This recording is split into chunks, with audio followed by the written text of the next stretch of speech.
Beleza?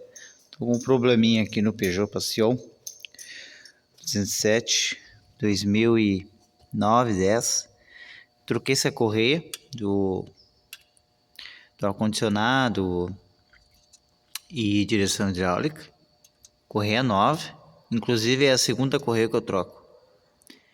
Ele tá apresentando um barulho, tá?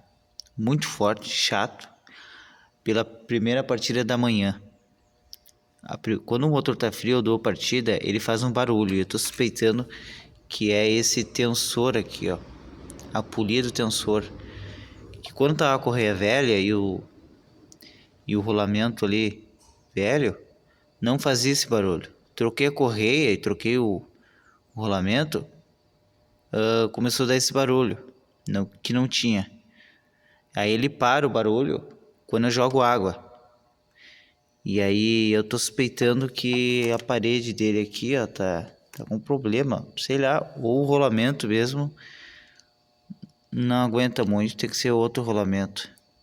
Se você sabe a medida do rolamento, para ver se não é um rolamento errado, a medida errada, não sei lá. Já gastei dinheiro, já é a segunda correia que eu coloco e o barulho volta, não resolve. Vou mostrar para vocês. O carro tá frio.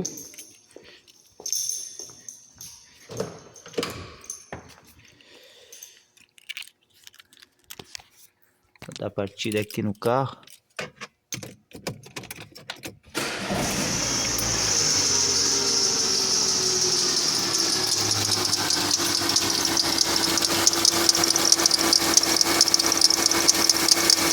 Barulho chato.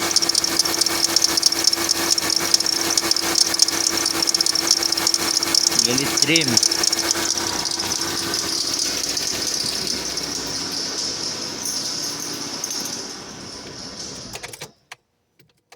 E é só quando o motor tá frio.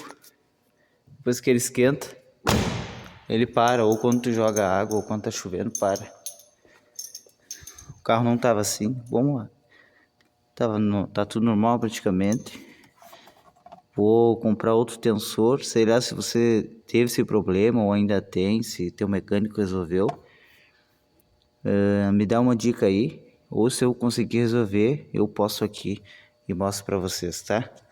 Valeu, pessoal.